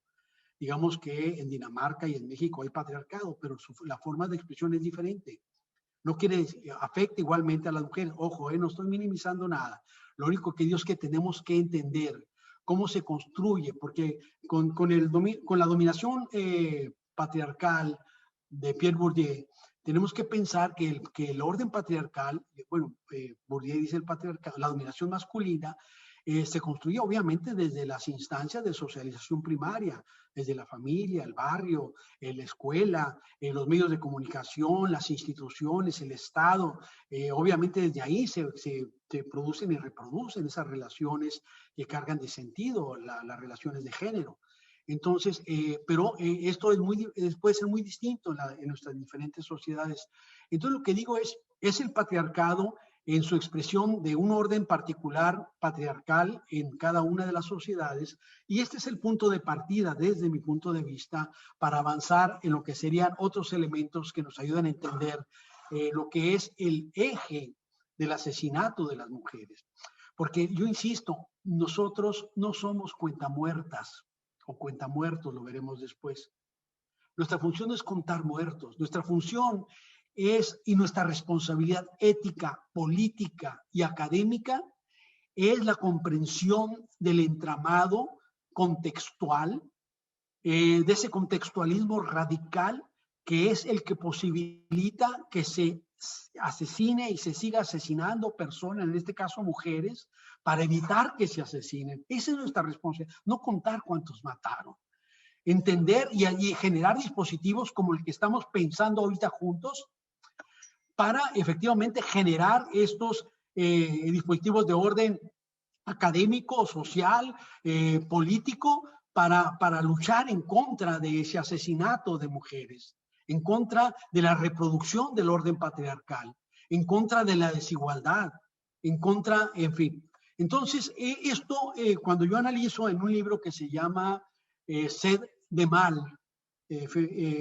Feminicidio, Jóvenes y Exclusión Social, lo que analizo es efectivamente lo que fue la precarización laboral acentuada con la maquila, la precarización urbana acentuada con los asentamientos irregulares, el paracaidismo, la precarización social acentuada con procesos de migratorios donde muchas veces las mujeres migraban solas, se quedaban, digamos, sin sus familias, sin las comunidades, la precarización a partir de los escenarios de violencia que empezamos a vivir de manera muy intensa en la frontera, una precarización histórica de vida nuda con trata humana desde los años 20 del siglo XX con la ley Volstead, la famosa ley seca impulsada por el senador de Minnesota, Andrew Volstead, de 1919 y hasta 1933, cuando fue disuelta. Todo esto lo que llevó es a procesos de precarización de la vida de las mujeres que las llevó a una condición más vulnerable, más indefensa y las colocó a muchas de ellas donde se articulan situaciones de precarización con identidades precarizadas como el vivir en los barrios populares, en las zonas pobres, el ser trabajadoras como elementos de situación social y elementos de identidades precarizadas, proscritas, estigmatizadas, como el ser, en este caso, el ser de morenas, el ser trabajadoras, obreras, el hecho de ser mujeres, el ser muchas veces la condición homofóbica, el asesinato homofóbico, transfóbico, todo eso está articulado y se vincula para generar identidades con mayores niveles de indefensión que coloca a las personas, a los seres humanos, en lo que yo llamo las necrozonas, esas zonas de extrema vulnerabilidad, donde efectivamente es mucho más amplia la vulnerabilidad de una mujer pobre, de esos barrios populares, que una mujer que vive en las zonas muy ricas, que trae carro, que no usa transporte público, etcétera, etcétera. Efectivamente, en Ciudad Juárez la mayoría de los asesinatos ocurrían cuando bajaban de los camiones muy temprano, cuando salían de sus casas y se dirigían a las colonias, o cuando se tiene alguna de esas identidades proscritas. Entonces, todo esto nos llevó a la necesidad de colocar el tema de la precarización como el eje central que efectivamente coloca marcos de indefensión social que posibilitan que vidas precarias, en este caso vidas desechables, vidas canallas, que esto no es un concepto diseñado creado por Noam Chomsky, retrabajado por Jacques Derrida, que tiene originalmente para los estados canallas que no respetan sus propias reglas, pero después yo lo utilizo a cómo muchas veces el Estado ha utilizado esto para referirse a los jóvenes muy pobres de esa lógica de canallas, proscritos, desciudadanizados, etcétera, etcétera. Y entonces, bajo esta premisa fue que también trabajé el concepto del juvenicidio. Lo que vivimos y lo que estamos viviendo de manera muy clara es que gran parte de los asesinados durante estos procesos de los llamados falsos positivos en Colombia, donde Uribe, como organizador de los grupos paramilitares, como organizador de una cultura paraca, donde la violencia es su estado natural, y junto con empezaron a organizar lo que era prebendas paramilitares que asesinaran guerrilleros y empezaron a matar jóvenes de los barrios populares, jóvenes campesinos, jóvenes pobres, y los presentaban como guerrilleros caídos en combate. De esa manera obtenían días de asueto y una compensación que les posibilitaba disfrutar esos días. El tema de lo que se llama en Colombia el asesinato por goteo, este sistemático asesinato de jóvenes, lo que hemos visto de manera más reciente, lo que se conoce como las masacres, que la diferencia entre lo que hemos visto en México de la muerte colectiva muchas veces de grupos que se enfrentan y donde la gran mayoría de las víctimas son jóvenes, es que en el caso de la masacre, como ha ocurrido también en caso de México, como podemos plantear en el caso de Ayotzinapa, la masacre tiene que ver con la desigualdad en la correlación de fuerzas, la indefensión de uno de los grupos que es víctima de una agresión de un grupo mucho más poderoso. Cualquier referencia que ustedes quieran poner con lo que se vive en la Franja de Gaza, cualquier cosa que quieran poner con muchos de los temas que hemos vivido en América Latina, pueden cargarlo de sentido, pueden cargarlo de significado. Esto es lo que hemos estado viviendo frente a una situación donde la gran mayoría de las y los asesinados en estas ofensivas de limpieza social en las favelas de Brasil, en el caso colombiano, de lo que se ha venido viviendo en el tema venezolano, en lo que se ha venido viviendo con los muertos de la supuesta guerra contra el crimen organizado en México, son personas jóvenes. Por lo tanto, desarrollamos este concepto del juvenicidio para hablar de este asesinato persistente, sistemático, impune de jóvenes en nuestro país, en el cual efectivamente la impunidad está construido a partir de su situación de vida precaria y de la adscripción a identidades precarizadas. Lo decía de una manera muy clara Jane Fonda cuando fue a Ciudad Juárez a hablar por las mujeres, en el caso de todavía de las muertas de Juárez, cuando ella decía, ¿por qué tengo que venir yo, mujer rica, blanca y famosa, para hablar por estas mujeres a quienes nadie hace caso? Estoy segura que si a una de mis hijas o alguna de mis nietas la desaparecieran o la asesinaran, moverían las piedras y encontrarían a los responsables. Lo que ella hizo fue colocar el eje. ¿Por qué no escuchan a estas mujeres que están buscando a sus hijas? Lo que ella estaba colocando es un acento muy claro. La muerte artera, la muerte impune, se ha venido expresando sobre cuerpos precarizados, sobre personas empobrecidas, fundamentalmente en los barrios populares, sobre identidades proscritas, sobre las personas, digamos, marcadas por por la oscuridad de la piel, en contra de las mujeres, en contra de las personas con identidades discordes a la moral cis o al mandato cis en el género, o personas transexuales en las cuales se hace muy poco para encontrar a las y los responsables. Vivimos efectivamente una muerte impune y nosotros tenemos muchas cosas que podemos hacer para transformar esta realidad. Lo que quiero entonces decir junto con lo que empecé es que tenemos que y voy a citar a un clásico antes de citar y concluir con otro clásico, que es Marilyn Manson, cuando le preguntan qué consejo le daría a los jóvenes, y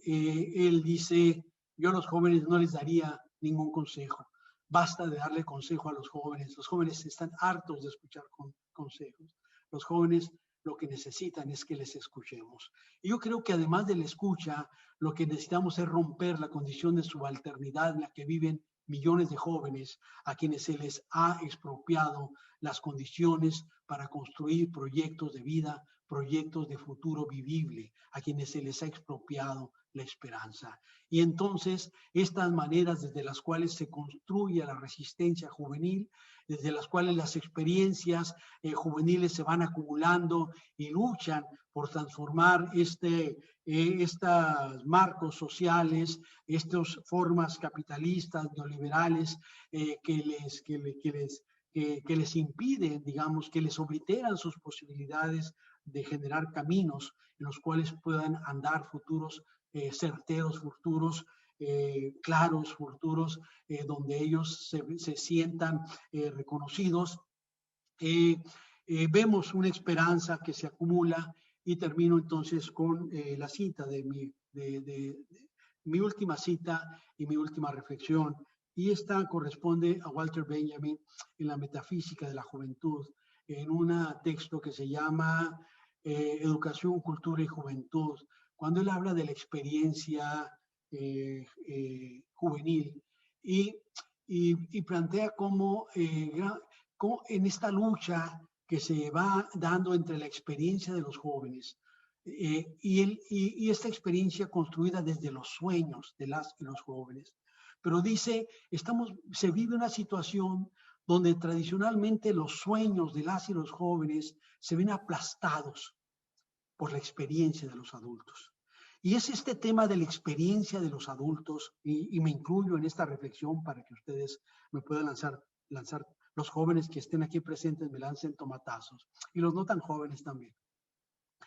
Y dice, es que usualmente frente a esta experiencia innovadora, frente a esta búsqueda de visibilizar la experiencia juvenil desde sus propias narrativas, desde sus propios sueños, inmediatamente surge la aplanadora de la experiencia adultocrática, la experiencia de los adultos. Estoy parafraseando, no vayan a pensar que lo escribe así Walter Benjamin, que le dicen, yo ya viví lo que tú viviste, eso es solo inmadurez, es irresponsable, es irreflexivo, después te vas a dar cuenta, todos vivimos lo mismo, después vas a tener la experiencia, vas a sentar cabeza y te vas a dar cuenta de cómo echaste a perder tu vida, cómo perdiste el tiempo de manera irresponsable, en fin, todo este tema de los sueños de las y los jóvenes, solapados, humillados, sobajados, soterrados por la experiencia de los adultos. Y Walter Benjamin concluye con algo que me parece fantástico y dice, y muchas veces, dice, detrás de esa experiencia de los adultos no hay otra cosa más que la condición vergonzante de aquellos que saben que traicionaron sus propios sueños. Bueno, los invito a que sigamos soñando. Muchísimas gracias, doctor, por la ponencia. Vamos a pasar ahora al espacio de preguntas y comentarios que nos hacen nuestros participantes. Lo vamos a hacer de manera que podamos abarcar la mayor cantidad de ellos porque tenemos una participación bastante nutrida en el chat. Entonces, vamos con las primeras categorías. Tal vez te parezca, perdón que te sí, dígame. Tal vez, en todo caso, si organizamos gran parte de las preguntas que se hagan y lo que no podamos responder, hacemos como una suerte de bloque y en la siguiente lo que yo puedo hacer es organizar una presentación que trate de incorporar también las preguntas que quedaron sin una respuesta adecuada. De acuerdo, doctor, con todo gusto. De hecho, sí, las tenemos categorizadas para que podamos abarcar la mayor cantidad de ellas porque tenemos preguntas que son muy similares o van encaminadas hacia los mismos, a los mismos términos. En primer lugar, nos preguntan, ¿qué estrategia sugiere usted para propiciar la participación de los jóvenes en temas relacionados con la prevención de la violencia? Otra pregunta similar nos dice, ¿qué acciones sugiere para los tomadores de decisiones ante la incertidumbre que viven las y los jóvenes?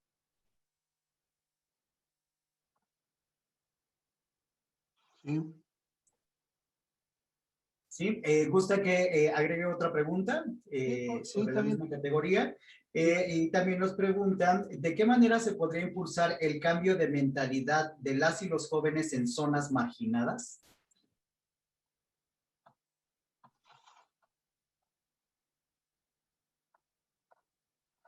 Muy bien.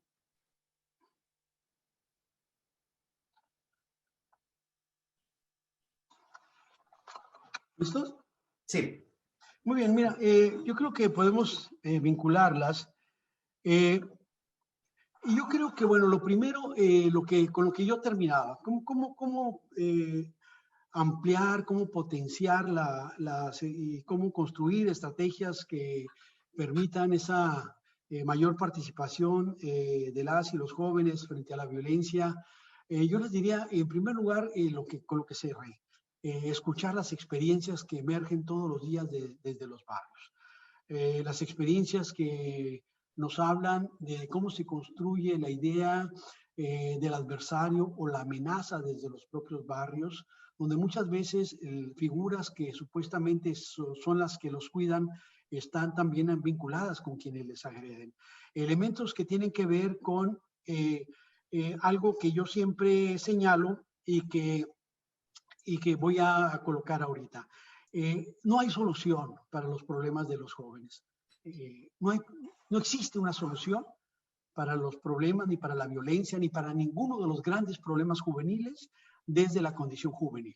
Si nosotros pensamos que solo con una agenda construida para los jóvenes vamos a lograr transformar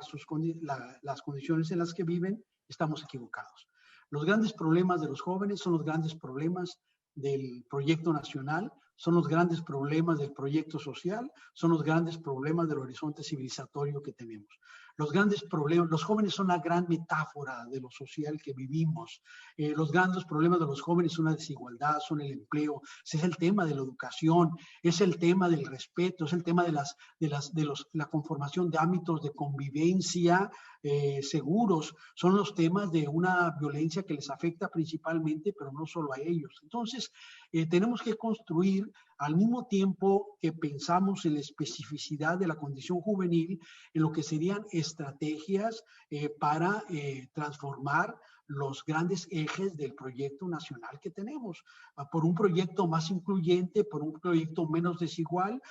por un proyecto, digamos, más respetuoso, con un proyecto que amplíe la expresión y la condición ciudadana, por un proyecto en el cual se ataque los ejes y los orígenes de la violencia que vivimos, la violencia estructurada y la violencia estructurante, por un proyecto en el cual efectivamente lo que hagamos caso y cambiemos de alguna manera nuestro chip para pensarla, como lo dije al inicio, la política y lo político. Si seguimos pensando en una perspectiva donde nosotros vamos a los barrios y llevamos efectivamente una agenda construida desde lo que son los dispositivos político-electorales que se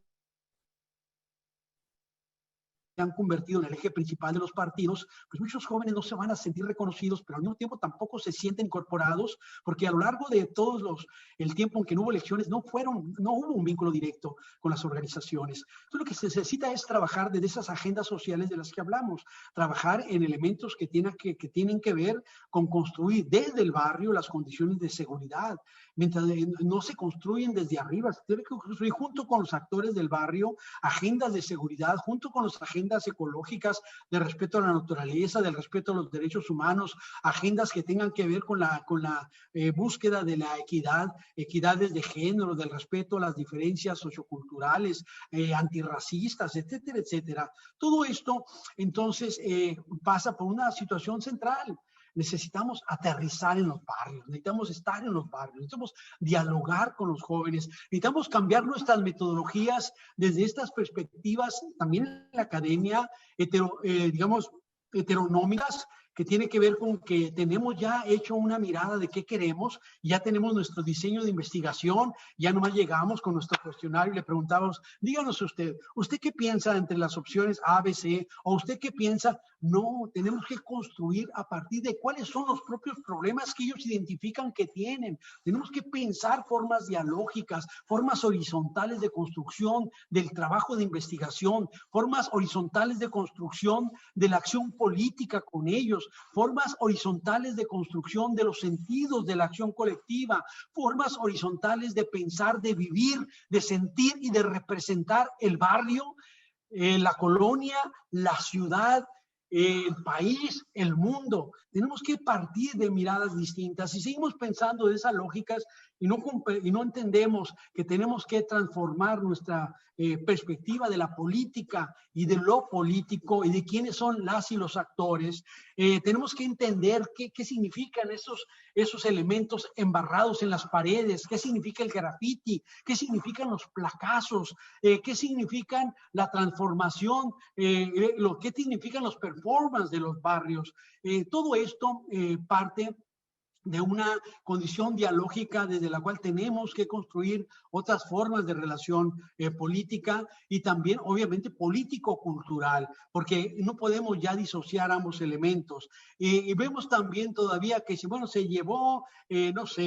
Mozart al barrio, tenemos que repensar también con ellos si es lo más, yo no estoy en contra, tenemos que articular Mozart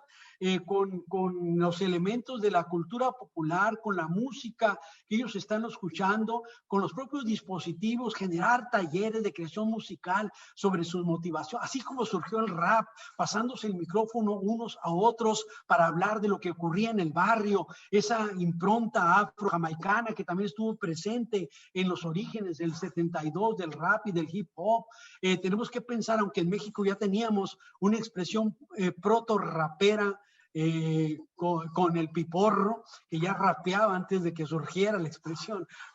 del rapera, pero entonces tenemos que trabajar todo esto de manera conjunta y también tenemos que partir de estas condiciones juveniles diferenciadas. Es algo que tenemos que colocar claramente en nuestras agendas, y si lo ponemos de esta manera, efectivamente el tema de los tomadores de decisiones pues tienen que tomar decisiones con base en estos, en estas condiciones dialógicas de las que estamos hablando. A veces sí, por ejemplo, alguien que decide colocar educación básicamente a partir de Internet en zonas donde no existe Internet,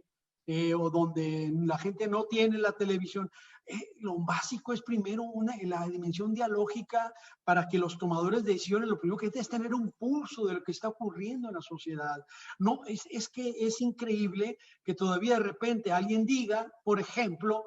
no soy la señora de la casa para decir no entiendo nada de lo que está pasando con las necesidades de las familias en mi país, por cierto, en el país del cual yo soy presidente, o alguien que dice que 6,000 pesos alcanzan para todo lo que ya dijimos. No, necesitamos tener una sensibilidad diferente, donde los tomadores de decisiones deben de ser básicamente expresiones de mediación, entre las necesidades de la población y ellos deben ser expresión de esas necesidades. Ellos no, esa toma de decisiones que de repente aparece como desde un cenáculo donde unos cuantos deciden y ya saben lo que necesita la gente, tenemos que cambiarlo, tenemos que repensar. ¿Y qué implica todo esto? Tenemos que repensar digamos, los entramados democráticos que definen nuestra sociedad, porque esta idea de cómo se toman las decisiones es el elemento central que define el tipo de democracia que tenemos.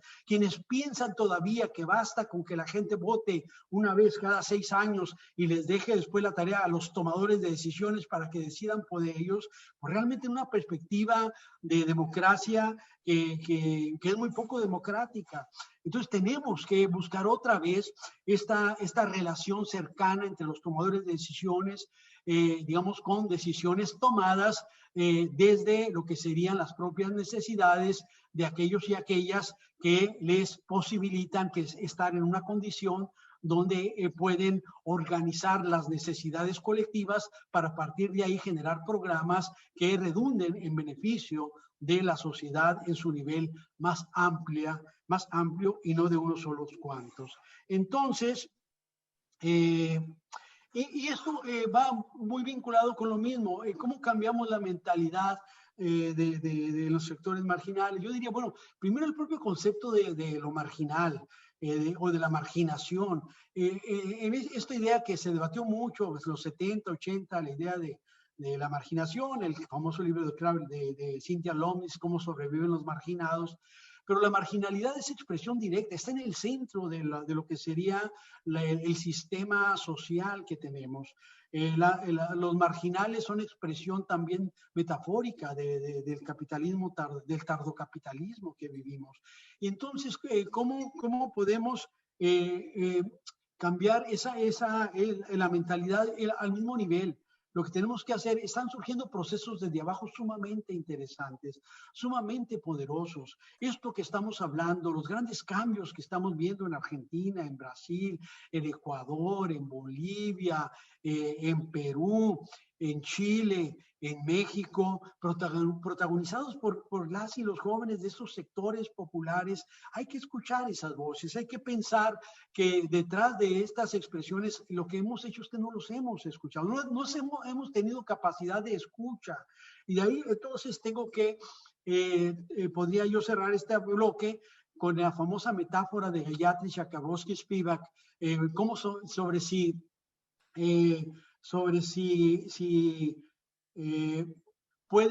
pueden hablar los subalternos. Pueden hablar los subalternos, la pregunta que ella se hace, pensando que el subalterno no puede hablar y después lo lleva hacia un nivel de que lo que pasa no es que no puede hablar, sino que no son escuchados los subalternos. Entonces, mientras no haya esta escucha, es imposible que se pueda cambiar la situación en la que viven. Yo creo que esto al final de cuentas nos lleva a una trampa y que no es un problema ni de habla ni de escucha. Y pongo 2 ejemplos muy rápido, podría poner más, pero ya sé que siempre les digo que soy como los carros viejos que tardo en arrancar, pero ya que agarro aviada me cuesta trabajo detenerme. Por eso Alex tiene ahí el freno para decirme, basta ya. Entonces, uno de ellos es la historia de Garabombo el Invisible, de Manuel Escorza, novelista peruano, donde Garabombo es un dirigente indígena que le tiene que negociar con la gente del poder, pero la gente nunca lo oyen, nunca lo ven. Entonces se va dando cuenta que él les habla y los poderosos jamás lo escuchan, nunca, no es nadie, ¿no? Entonces Garabombo va incluyendo la certeza de que no le hacen caso porque es invisible. Entonces va y dice, su comunidad indígena, es que soy invisible, por eso yo no puedo ser representante de ustedes, porque allá ellos no me ven. El final de la novela hay una rebelión indígena y cuando a los muy poderosos les da miedo esa rebelión, Garabombo se va nuevamente encomendado por su comunidad y de repente sí lo escuchan, de repente lo ven, etcétera, etcétera. El otro ejemplo es el zapatismo, la gran experiencia que colocan en esta idea de cómo se hicieron visible voces que habían estado ahí por mucho tiempo y que no eran escuchados. Eso que dije hace rato, pudimos ver el profundo racismo que sigue existiendo en nosotros como sociedad. Infortunadamente, la tradición sedillista a los a los acuerdos de San Andrés Sacamich de los pobres, trastocó lo que era la posibilidad de convertir en sujetos de derecho a los pueblos originales de nuestro país. Pero ¿qué es lo que pasó? ¿Se escuchó la voz de estos pueblos? Por supuesto que se escuchó, por supuesto que se vio, pero ¿qué es lo que pasó? ¿Qué es lo que hay en el fondo? Que yo voy más allá de lo que dice Spivak. En el fondo lo que necesitamos es transformar, romper las condiciones de subalternidad social que tiene que ver con la construcción de entramados de redes de relaciones que permiten, posibilitan y reproducen estructuras estructurantes de la violencia y del poder, instituciones instituyentes de la violencia y del poder, y al mismo tiempo posicionamientos que se sobreponen al conjunto de voces de nuestras sociedades. Tenemos que hacer más dialógica esas experiencias, esas voces. Tenemos que, digamos, evitar que la experiencia de los tomadores de decisiones, de quienes deciden lo que ocurre en los sectores marginales, de quienes tienen la voz política, escuchen lo que alguna vez Dilma en Brasil tuvo que aprender después de las revueltas, cuando dice, escuchemos las voces de las calles. Yo diría y concluyo, escuchemos las voces de la población, escuchemos las voces de la pobreza, escuchemos las voces del hartazgo, escuchemos las voces del agravio, esas voces que se expresan a veces de maneras que son diferentes a como tal vez quisiéramos, de las mujeres que luchan en contra de la violencia, de los pueblos indígenas que luchan en contra del racismo, de los jóvenes que luchan en contra de la exclusión y la obliteración de sus posibilidades de construir proyectos vivibles de vida, de las madres que luchan por encontrar a sus hijas e hijos desaparecidos. En fin,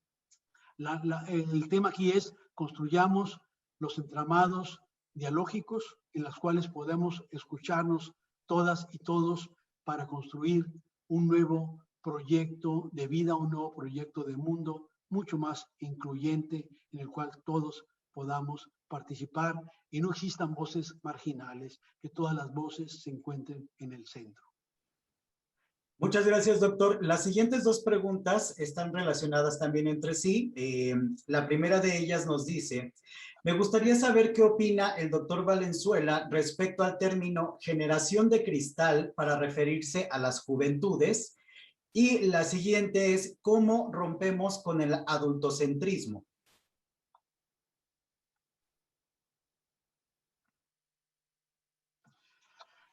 Sí, el tema este de lo que tiene que ver con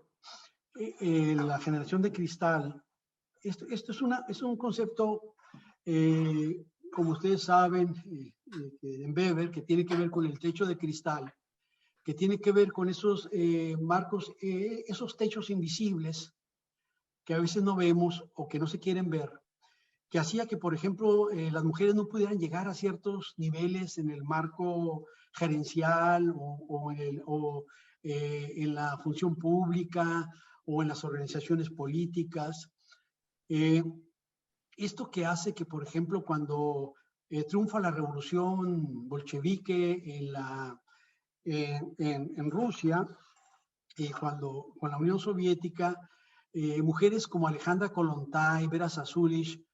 hablan con la gente del partido bolchevique y le dicen que quieren formar una organización de mujeres. Entonces los dirigentes le dicen, ¿pero para qué? Si ya ganamos, ya hicimos la revolución. Y con esto ya la igualdad está garantizada para todas, para todos. Bueno, no había lenguaje incluyente en esa época, ¿no? Lo dijeron para todos. Entonces, y ellas dijeron, no, hay una dimensión histórica justo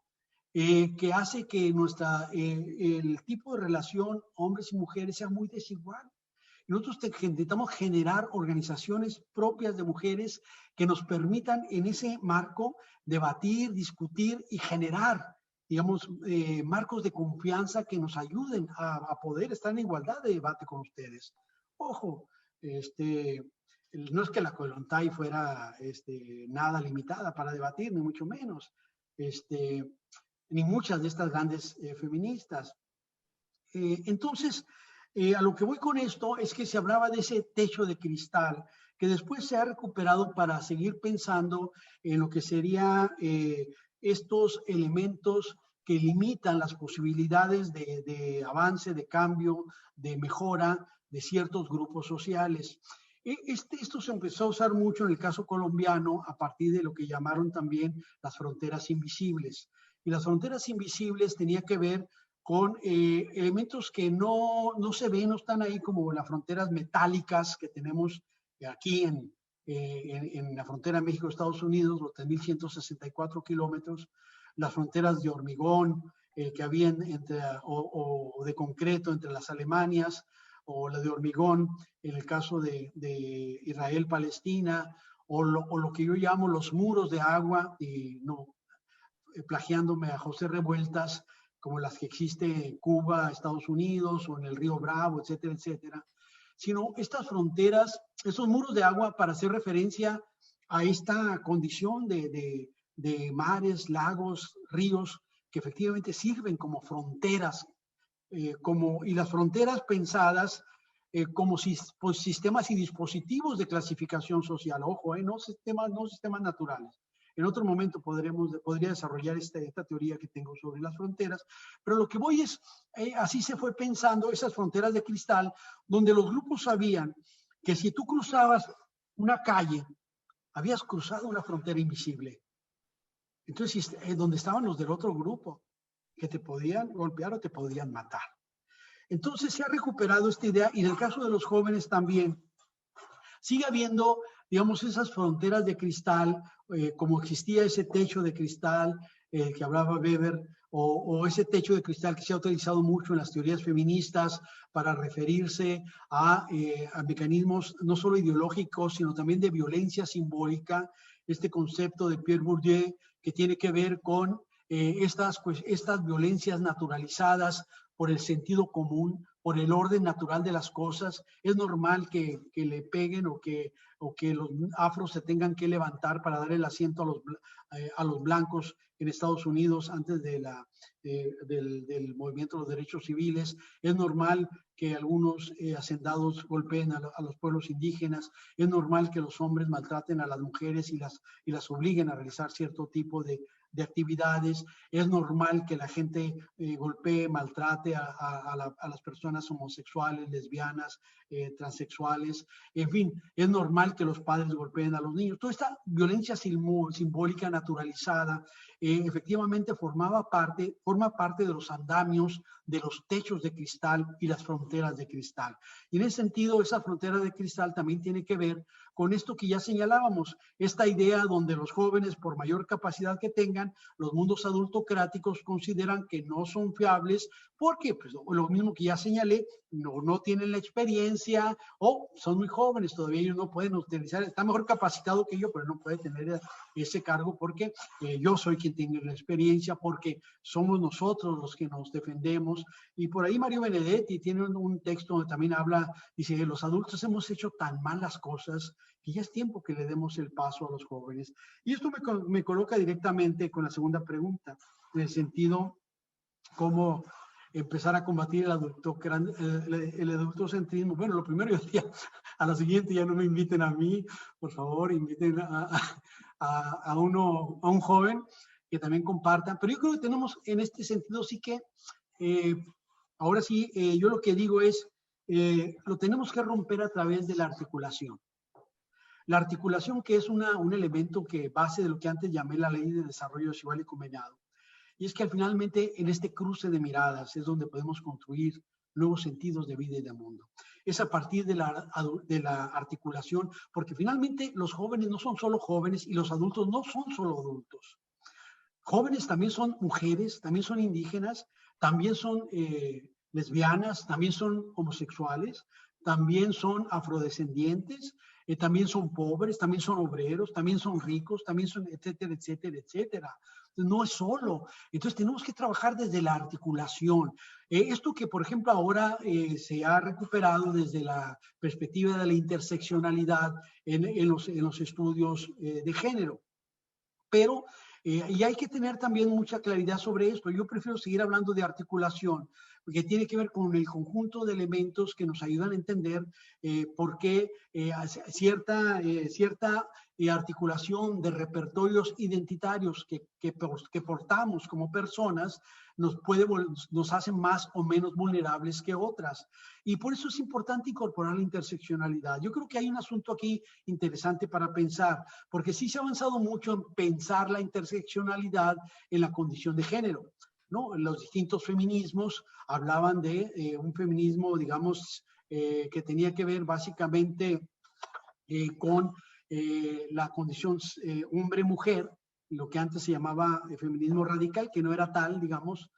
o lo se llamaba un feminismo que básicamente enfocaba en igualdad de condiciones, sin cuestionar los elementos que producen y reproducen esa desigualdad. Otro feminismo que decía sufragista, que solo pensaba en el voto, el integracionista que decía, bueno, igualdad, pero aunque vivamos en el mismo sistema que nos reprime a todos, etcétera, etcétera. Y un feminismo que decía, no, al mismo tiempo que debemos de luchar por la condición de género, tenemos que luchar por transformar un sistema que produce y reproduce desigualdades de clase, de etnia, etcétera, etcétera, y de género incluido. Y entonces, creo que desde ahí es donde tenemos que avanzar en esta relación de articulación también de los mundos juveniles y los mundos adultos, en la posibilidad de generar nuevas perspectivas que abran camino, que abran paso y que sobre todo de respeto frente a los jóvenes. Porque un asunto es que luego a la hora de articular la acción para lograr eso, a veces se nos olvida y decimos, hay interseccionalidad en temas de género, pero en el momento de la acción colectiva decimos, ahí ya no hay interseccionalidad. Ahí decimos, o solo mujeres, o solo cierto grupo, o solo... Yo creo que eso en ciertos campos tiene sentido, pero hay otros donde no podemos mantener esa compartimentalización de las lógicas de la acción, que tenemos que articularlas, que tenemos que trabajar juntos, que es la única manera a través de la cual entonces podamos llegar a lo que sería la posibilidad de pensar en elementos que realmente nos incluyan a todas y todos. Entonces, eso es lo que yo dejaría ahí como elemento, pensar desde estas lógicas de articulación y desde ahí pensar formas de acción colectiva conjunta en la cual efectivamente trabajemos en el tema de no solo del respeto, y cierro con esto, miren, el multiculturalismo avanzó en dos elementos fundamentales, en el tema de romper los discursos homogeneizantes de género, de clase, de etnia, etcétera, etcétera, ¿no? Pues, número dos, avanzó en la lucha por el respeto a las diferencias, ¿no? Y eso me parece que no debemos de tirarlo con el agua sucia, tirar el niño con el agua sucia. Pero se le olvidó algo muy importante, que muchas veces las propias diferencias de género, étnicas, las diferencias culturales en general, se han utilizado, se han manipulado para producir y reproducir la desigualdad social. Creo que nuestra función es efectivamente luchar por el respeto a las diferencias y al mismo tiempo que luchamos, porque la diferencia, esa lucha por el respeto a la diferencia, se vincule con la lucha en contra de la desigualdad social.